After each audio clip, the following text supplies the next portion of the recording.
Sí, muy buenas tardes y bienvenidos a su programa Bebé en Casa, como es habitual desde TV Yumurí, con las informaciones y también hablando de un tema específico en cada jornada. Hoy vamos a hablar de un tema de extremada sensibilidad cuando hablamos de todo ser humano, pero sobre todo de los niños. Me refiero a los tumores malignos. Y las buenas tardes para nuestro especialista, el doctor José Hernández, subdirector de la Dirección Provincial de Salud y también especialista en pediatría. Bienvenido al espacio. Buenas tardes. Hoy tocando un tema muy interesante, muy sensible, pero que como todo problema de salud tenemos que enfrentarlo con la energía suficiente, el optimismo y la paz interior. Uh-huh. Bueno, doctor, cuando hablamos de cáncer infantil, ¿a qué nos referimos específicamente? Nos referimos a los tumores malignos. Los tumores malignos que por definición constituyen la expresión de un grupo de células en nuestro organismo que comienzan a multiplicarse de forma anárquica, de forma desproporcionada y originan manifestaciones que realmente son muy agresivas para el estado de salud. Estos tumores pueden ser tumores sólidos o tumores incluso muy frecuentes en los niños en lo que es la sangre, que realmente cae dentro del grupo de las leucemias. Uh-huh. Bueno, el cáncer infantil no es una sola enfermedad, como usted decía, sino incluye un gran número de enfermedades con características particulares, también con comportamientos diferentes. ¿Es así? Así mismo es. Como le decía, están los tumores sólidos. Dentro de los tumores sólidos, los más frecuentes, por ejemplo, son los tumores intracraneales, de los tumores del sistema nervioso central, otros tumores que tienen que ver con los ganglios linfáticos, este tipo de células, las células linfáticas de nuestro organismo, donde están los linfomas hodgkinianos, no hodgkinianos, el neuroblastoma, muy propio de las células nerviosas primitivas que tiene nuestro organismo en su desarrollo, y las leucemias que son bastante frecuentes en la etapa infantil. Bueno, doctor, usted decía que la leucemia es uno de los tipos más frecuentes de cáncer en la infancia. ¿Está diagnosticado también en la provincia así? Así mismo es. Y nosotros, en lo que es el accionar de la pediatría, es un tumor frecuente en nuestro medio, al igual que en todo el país, al igual que en el mundo, y es un tumor maligno de las células hematopoyéticas, las llamadas células que producen la sangre. Es un tumor que asienta su trastorno primario en la médula de nuestros huesos, que es donde formamos básicamente las células sanguíneas. Uh-huh. Las leucemias pueden ser agudas, pueden ser crónicas. Las más frecuentes en el niño son las leucemias agudas, que a veces nos sorprenden. A veces nos sorprenden porque no hay evidencia de manifestaciones previas al respecto. Y dentro de las agudas, la más frecuente y de mejor pronóstico es la leucemia linfoblástica. Queremos insistir en algo. Siempre que tenemos el diagnóstico de un tumor maligno, para nuestra familia es una situación de crisis no relacionada con el ciclo vital, porque es la aparición de una enfermedad de pronóstico reservado. Uh-huh. Y a veces muy mal pronóstico en dependencia del tipo de tumor. Pero realmente en el caso de las leucemias hay avances terapéuticos, al igual que en otros tumores, donde se conjugan diversos factores como la quimioterapia, sobre todo en la leucemia, que logra una supervivencia y se llega a la curación de esta afección. ¿Cuáles son los síntomas de inicio, ¿no? En el caso de la leucemia, que estamos en este específicamente, los principales signos y síntomas que vemos en el niño? Bueno, comienzan manifestaciones inespecíficas, pérdida de peso, pérdida de apetito, algunas infecciones, pueden ser los detonantes de este tipo de afección. En ocasiones no hay manifestación alguna advertida por la familia en su observación diaria y aparece quizás un cuadro catarral, un cuadro febril, se hace un leucograma, que es la herramienta básica para el diagnóstico de este cáncer, de este tumor maligno que afecta a las células blancas, es decir, que afecta a los leucocitos. Uh-huh. ¿Ya? Y a través del leucograma hacemos el diagnóstico previo. Los antecedentes un poco imprecisos puede que haga alguna que otras infecciones de repetición. El leucograma que es tan útil cuando tenemos un proceso infeccioso para determinar si es viral o bacteriano, puede aparecer en ella ya manifestaciones que nos hacen rápido pensar la posibilidad de leucemia. A veces vemos niños en nuestro hospital que llegan por otra afección, un cuadro, una neumonía, y de pronto se le hace un leucograma y nos encontramos la sorpresa de glóbulos blancos donde aparecen células inmaduras, células muy propias de la leucemia, que inmediatamente se diagnostica, se interconsulta con hematología, nuestros hematólogos, y se hacen otras investigaciones como es el medulograma para precisar el diagnóstico.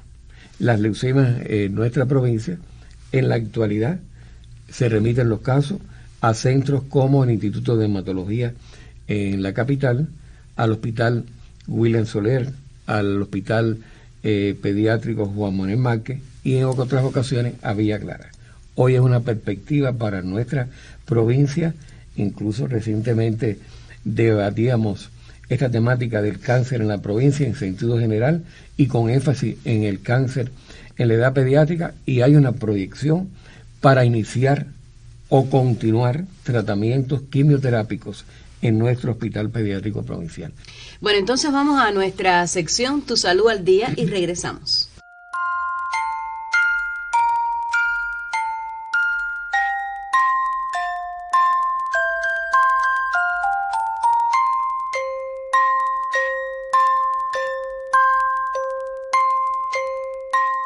Yoandra juega, interactúa con cuanto objeto tenga cerca. Feliz, muestra una sonrisa que devuelve la esperanza y la fe en la vida. Días atrás, una compleja cirugía maxilofacial practicada por especialistas del Hospital Pediátrico de Matanzas, Eliseo Noel Camaño y del Calixto García, permitían a la niña de tan solo 1 año de edad volver a sonreír. Diversas publicaciones en redes sociales anunciaban el éxito de la operación, complicada por abarcar cara, cuello y tórax. Desde el diagnóstico prenatal, los especialistas, liderados por el doctor Abel Santana, jefe de la sala de cirugía de la institución médica Yumurina, se prepararon para eliminar la malformación vascular linfática macroquística. Implicaba posibilidades también de gran sangramiento y afectación de otros nervios craneales, es decir, no solo el facial, otros también involucrados porque se extendía, es decir, implicaba cara, cuello y región del tórax. Cerca de 3 horas duró la operación, de conjunto con el doctor Guillermo Sánchez, un momento tenso para la familia de la niña Yoandra. La confianza en los galenos siempre primó. Tuvo muchas horas en el salón, yo estaba muy tensa, pero gracias a Dios ella ya salió y todo está bien. Ahora está durando un poquito, pero ya como estaba, ya está bastante bien. Yo estoy muy agradecida por ello. Entonces le doy gracias a Dios también por ello, que le da la sabiduría y la inteligencia para que puedan trabajar. Ella transitoriamente puede tener alguna ligera, es decir, parecia de ahí de una ramita pequeña del nervio facial con relación a la comisura marginal mandibular, pero que eso se va a recuperar.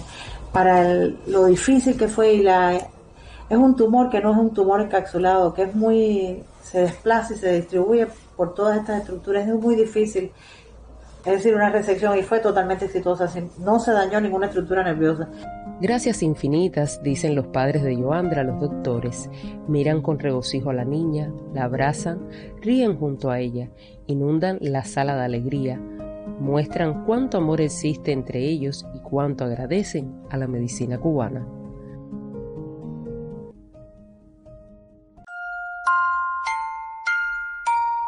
Bueno, los datos que revisamos para preparar el programa refieren que los avances en los tratamientos han aumentado la supervivencia para muchos niños. Sin embargo, el cáncer sigue siendo la segunda causa principal de muerte entre los niños de 1 a 14 años después de las lesiones no intencionales. ¿Cómo se comportan, doctor, estas estadísticas en nuestro país? Coinciden.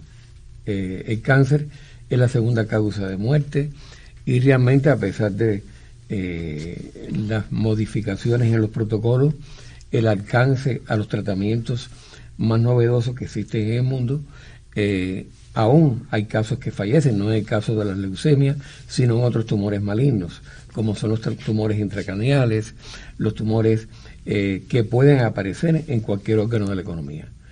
Fundamentalmente los linfomas, y dentro de los linfomas, el no hodgkiniano, que después nos podemos referir. Sí. Quiero en este preciso momento compartir una pequeña reflexión. Sí. Momentos difíciles vivimos, muy difíciles, desde el punto de vista económico, y el sector salud no ha estado exento de esto. Y se lucha incansablemente con los recursos que tenemos para garantizar los protocolos de tratamiento del paciente oncopediátrico. Y aquí surge algo que es una gran realidad y que nos tratan de avasallar, el injusto bloqueo, que en ocasiones los medicamentos para estos niños con cáncer se dificultan. Y el país tiene que derogar una serie de recursos que tiene para poderlos adquirir en lugares donde se compran más caros.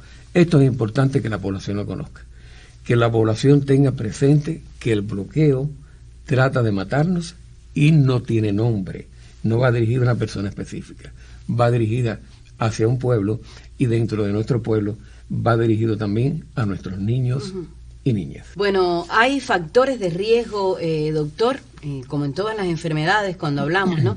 Predisposición a ellos. En este caso del cáncer, específicamente en estas edades pediátricas, ¿cuáles son los principales factores de riesgo?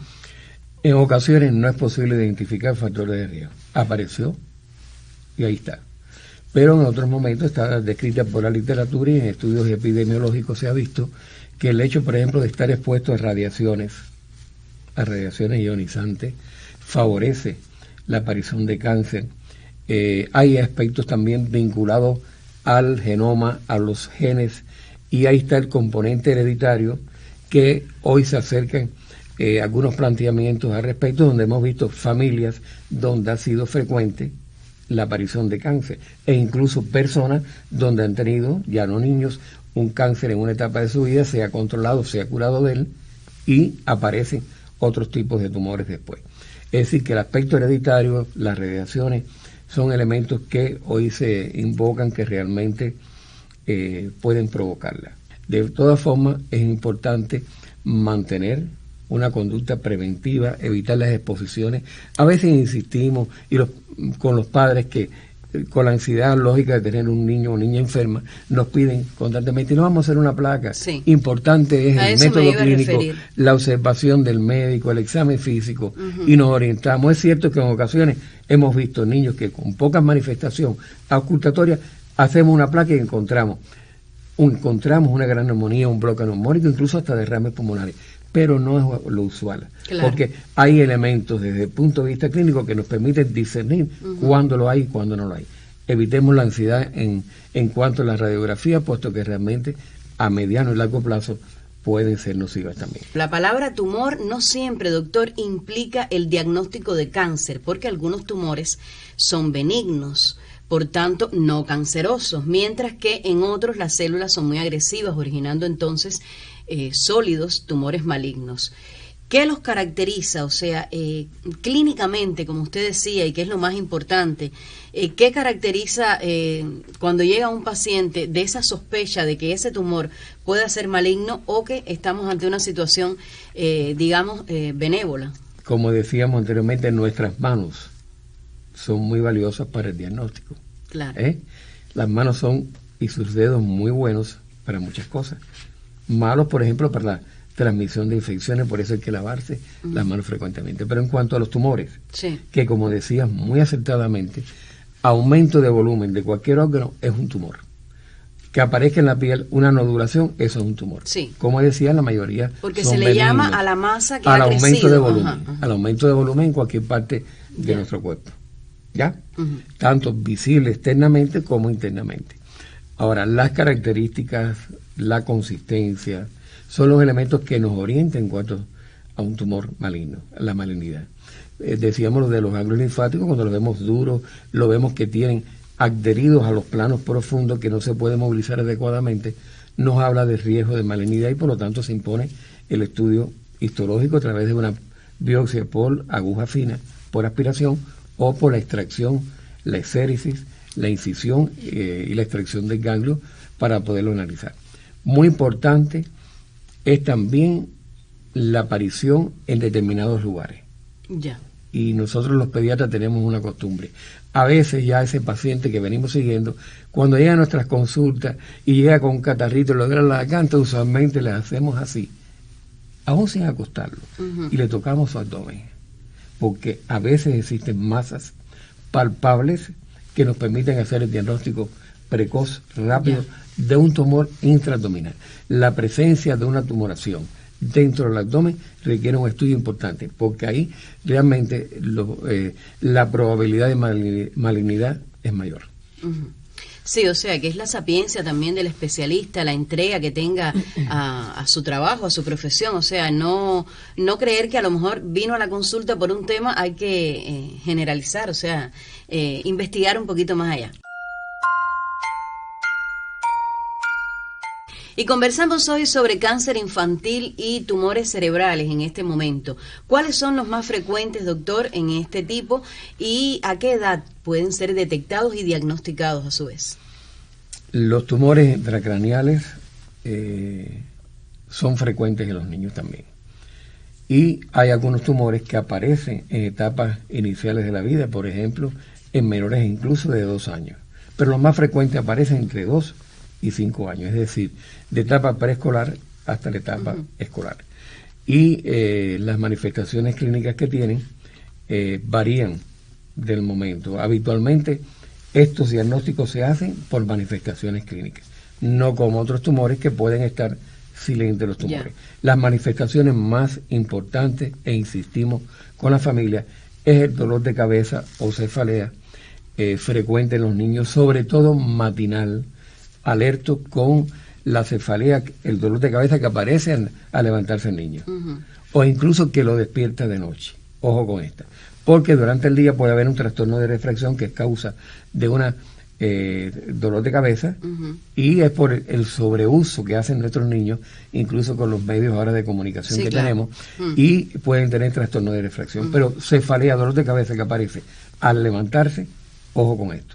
Manifestaciones también como mareos, como trastornos de la marcha, el niño que se cae y pensamos que es porque tiene pie plano. Ojo con esto, consultemos, no cuesta consultar a nuestros médicos porque pueden ser manifestaciones de estos tumores. El más frecuente de los tumores intracraneales es el meduloblastoma, un tumor que afecta el cerebelo, que tiene que ver con el equilibrio. Por eso esta manifestación de las caídas, los mareos y los vértigos son frecuentes en ellos. Bueno, rapidito también un momento para el carcinoma tiroideo o el cáncer de tiroides. ¿Qué cosa es? Es un tumor que asienta en el tiroides, esta glándula que tenemos en la porción anterior del cuello, que se expresa con un aumento de volumen a ese nivel. Inmediatamente consulta con endocrinología. No todos los aumentos de volumen del tiroides son cáncer, no son tumores malignos, pero hay que reconocer que es uno de los tumores menos agresivos que existen y es infrecuente en etapa pediátrica. Bueno, doctor, en sentido general, ¿ha mejorado con los tratamientos y los índices de supervivencia del cáncer en niños? Exactamente. A pesar de las localizaciones, hay tratamientos quirúrgicos que se logra hacer la exéresis y la extracción del tumor. Esto es muy frecuente en uno de los tumores frecuentes, que es el neuroblastoma. El tumor de Will. El tumor de Will es un tumor embrionario que aparece, que se viene desarrollando desde incluso el interior. A veces hemos tenido diagnósticos prenatales. Hemos tenido diagnósticos prenatales de tumores intraabdominales. Tumor de Will es frecuente. Afecta el riñón. Pero encima del riñón hay unas células que son células nerviosas que constituyen un órgano que es la suprarrenal. Su nombre lo dice. Están en el polo superior del riñón y estas células ahí pueden asentar tumores de estas células nerviosas, que es el llamado neuroblastoma de localización abdominal, porque el neuroblastoma puede tener una localización en el mediastino, puede tener otras manifestaciones fuera de aquí. Se hace el exéresis, se inicia el tratamiento con radioterapia, quimioterapia, en dependencia del estadio del tumor, y se cumple un protocolo, y cuando este se hace adecuadamente y con garantía de los medicamentos y de los recursos, tienen una curación bastante importante. Se mejora el pronóstico a medida que va avanzando los aportes de la ciencia. Bueno, hablemos de un término que hace unos años ha cobrado importancia en la sociedad cubana: calidad de vida. ¿Cómo sobrellevar estos procesos tan dolorosos? Consejos generales para el paciente, también para la familia. Momentos difíciles. la crisis de conocimiento de la situación que se diagnostica, del diagnóstico que tenemos, pero ante esto tenemos que reestructurarnos, que sacar fuerzas. Y para eso en el equipo multidisciplinario de atención a los tumores malignos, al cáncer, está la presencia de nuestros equipos de salud mental, los psicólogos también, dando recursos, dando el apoyo psicológico a esta afección. El cumplimiento con el tratamiento es fundamental, la disciplina, cosa que lo vemos muy presente siempre en todas las familias donde hay un paciente con cáncer, porque es una afección que su diagnóstico impacta fuertemente en la estabilidad emocional. Nosotros tenemos que garantizar que el paciente pediátrico con cáncer, llevarlo a condiciones en que pueda tener una normalidad. En los primeros momentos de tratamiento con citostático, que es la quimioterapia, sí, requiere un aislamiento del paciente, puesto que lo que busca el tratamiento con citostático, la quimioterapia, es reducir la respuesta defensiva del organismo para poder neutralizar el crecimiento anormal de la célula. Y por lo tanto hace al niño vulnerable a que aparezcan infecciones y que aparezcan algunas reacciones adversas. Pero una vez que se cumplan los tratamientos, que el niño se recupere nutricionalmente, que se recupere inmunológicamente, que este niño lleve una vida normal, con asistencia plena a nuestras escuelas, que se eduque y que se hagan adolescentes y jóvenes y adultos con una vida plena. No es sinónimo el cáncer del fin de nuestra vida. Hay que enfrentarlo con mucha energía positiva, con mucho optimismo, con muchos deseos de vivir. Y toda la familia con una energía que impacte también sobre el niño, cargada de optimismo y positivismo para mejor evolución. Doctor, ¿qué interconsultas están a disposición de los niños, psicológicamente me refiero, para que se sientan, como usted dice, más seguros, más ecuánimes y de alguna manera, claro que sí, felices en este transcurso de su enfermedad? Están presentes nuestros equipos de salud mental desde la atención primaria de salud. Existen en los grupos básicos de trabajo psicólogos. El paciente identificado debe formar parte de la prioridad de trabajo de nuestros psicólogos en estas instituciones. Existen en los hospitales oncológicos, existen en el hospital pediátrico provincial, pero quiero insistir algo. Aquí tenemos nuestro centro, el departamento de oncología, adscrito al Hospital Faustino Pérez, está subordinado al Hospital Faustino Pérez, pero donde tenemos también oncólogos que interconsultan y asisten nuestros casos en el hospital pediátrico. Estamos hablando de atención, pero hay algo que no se me puede ir de mi mente.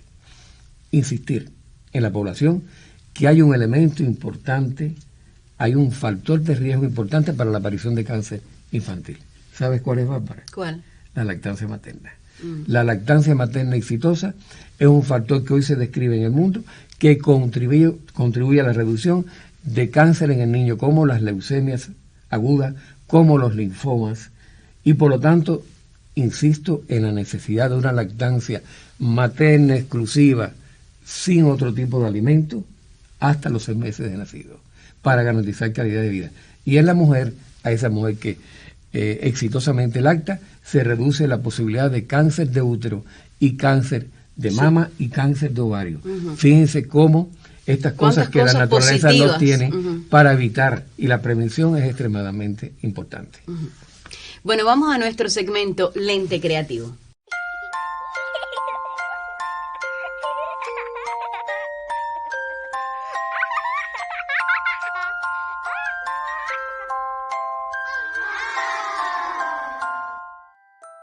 Esta es tu sección Lente Creativo.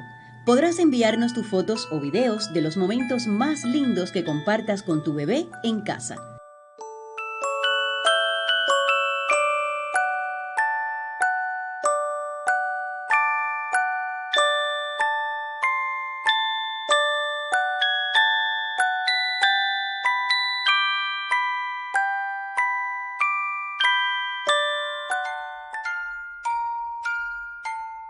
Por email atenderemos tus inquietudes que pueden ser las de otros. No demores en escribirnos al correo que tienes en pantalla.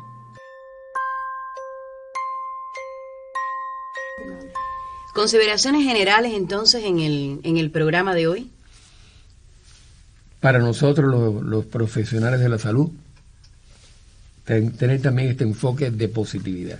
A veces nos derrumbamos cuando vemos ciertas realidades, pero ánimo, buenas energías para poder formar parte de los equipos multidisciplinarios que atienden el cáncer infantil. A la familia, lo que dije anteriormente, mucha lactancia materna cuando vuelvan a tener crías, cuando vayan a nacer nuestros nietos, nuestros sobrinos en casa, todos apoyar para un buen fomento de la lactancia materna y tener presente que las radiaciones son un factor de riesgo de la aparición de cáncer. Uh-huh. Bueno, muchísimas gracias, doctor, por haber traído para todos los televidentes y para el equipo también un programa como este. Ya el reloj marca 27 minutos de tiempo televisivo. Yo espero que algunas de tus inquietudes se hayan disipado y que vuelvas la próxima semana para juntos seguir descubriendo cómo es la vida con un bebé en casa.